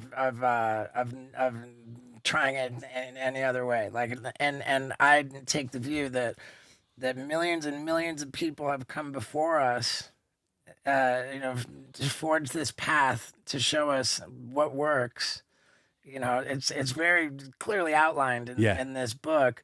Like, it, there's no mystery in like what works, for staying sober. And by the same measure, like billions and billions of people have come before us to demonstrate that you can argue about religion and forever and ever, and you're never gonna make everybody land in the same spot. So for me, the values, the principles of love and tolerance, forgiveness, like all of these things, like look for the similarities, not the differences. I don't need to to be sold on Nor I. And so I think I'm very comfortable with to an extent. You gotta agree to disagree, and you gotta like see that's what namaste means, is the divinity in me acknowledges the divinity in you. And no, if you don't believe exactly what I believe, we can't be friends ever again. You understand that? It's a deal breaker. You heard it here first. Let me say this, because you have been amazing to do this, and I want to tell you that it's so evident that God's hand's on your life, and when I think about your purpose now, has your mom's gone to eternity? Yeah, we're 6 days away from the 21st anniversary of my mom's passing. I wonder what she would think about the legacy that her son is writing, because I love it. What I see, bro, is a guy who has continued to overcome odds, and not just do it by yourself. You've opened up your life so other people can glean from it. And I know people that are going to watch this pod are going to hear something that you've said, and it's going to impact them greatly. But I appreciate you. I appreciate the impact you're having on people in the world. And we don't have to believe the same things. I still get to pray what I want to pray for you, sure. which is that God's going to continue to bless you and show you what's true in this world. And that's my prayer for myself, for everybody else. It's like I've never met anyone who's rejected a prayer. It's like they reject a lot of things, but it's like, yeah, I'm going to pray. So I think I'm excited, man. And I'm really grateful for you. This is going to be my birthday pod. And it's going to be with someone who's been a part of a lot of my adult life, whether he knew it or not. So thank you. Where people can find all your information about your tour, about your book. You've had some amazing convos with other people. Like, you're a very deep soul. So where can people find your tour info? Everything's at stevo.com. Stevo.com. That's hard to miss. Yep. Stevo.com. And I've got this comes out November 6th. Yes, sir. And Yeah. my first show of the next leg of my tour is November 8th. Are you coming through Tulsa ever? It's not on my schedule at the moment, but I'm bouncing around all Okay, over. I'm going to find you. Thank you for doing Lights On Pod with your amazing co-host. You are loved, my friend, and you're Well, thank you, appreciated, man. and it's been an honor. So I look forward to talking to you again. Hell yeah, dude. Thank you, Carl.